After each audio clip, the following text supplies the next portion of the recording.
जिथे सत्य तिथे आम्ही. धारावी पुनर्विकास प्रकल्पामुळे विस्थापन, उपजीविका आणि सामाजिक बांधिलकी गमावण्याची भीती. नमस्कार मंडळी, तुम्ही पाहता आहात टोफा न्यूज. मुंबईतील आशियातील सर्वात मोठ्या झोपडपट्ट्यांपैकी एक असलेली धारावी सुमारे 10 लाख लोकसंख्येसह सध्या मोठ्या वादग्रस्त पुनर्विकास प्रकल्पाच्या केंद्रस्थानी आहे. महाराष्ट्र सरकारच्या भागीदारीत अदानी समूहाच्या नेतृत्वाखाली हा प्रकल्प राबवला जात असून सरकारकडून याला आधुनिक घरे व पायाभूत सुविधा देणारा ऐतिहासिक प्रकल्प म्हणून मानले जात आहे. मात्र प्रत्यक्षात धारावीतील रहिवासी आणि सामाजिक कार्यकर्त्यांमध्ये तीव्र अस्वस्थता आणि भीतीचे वातावरण निर्माण झाले आहे. प्रकल्पाच्या सुरुवातीला धारावीवासियांना की धोरणाअंतर्गत थेट नव्या घरांमध्ये स्थलांतर केले जाईल असे आश्वासन देण्यात आले होते.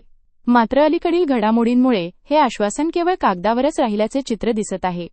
काही कुटुंबांना थेट घरे रिकामी करण्याच्या नोटिसा देण्यात आल्या असून गटार, पाणी पुरवठा यांसारख्या पायाभूत कामांच्या नावाखाली त्यांना तातडीने स्थलांतर करण्यास सांगितले जात आहे.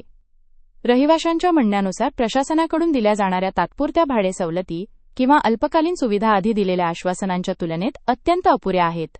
यामुळे नागरिकांमध्ये प्रचंड नाराजी, संताप आणि अविश्वास वाढत आहे.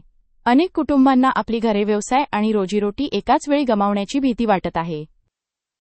याशिवाय प्रकल्पाविरोधात आवाज उठवणाऱ्या काही धारावीवासियांनी छळतभाव आणि धमकावण्याचे आरोप केले आहेत. आमच्या हक्कांबाबत प्रश्न विचारल्यास किंवा माध्यमांशी बोलल्यास स्थलांतरासाठी दबाव आणला जातो असा आरोप रहिवाशांकडून केला जात आहे. काही नागरिकांनी गप्प रहा नाही तर परिणाम भोगा अशा अप्रत्यक्ष इशाऱ्यांचा दावा केला आहे. धारावी ही केवळ झोपडपट्टी नसून लघु उद्योग, हस्तव्यवसाय, कारखाने आणि छोट्या दुकानांची मोठी अर्थव्यवस्था येथे कार्यरत आहे. पुनर्विकासाच्या प्रक्रियेत ही संपूर्ण सामाजिक व आर्थिक रचना उद्ध्वस्त होण्याची भीती व्यक्त केली जात आहे.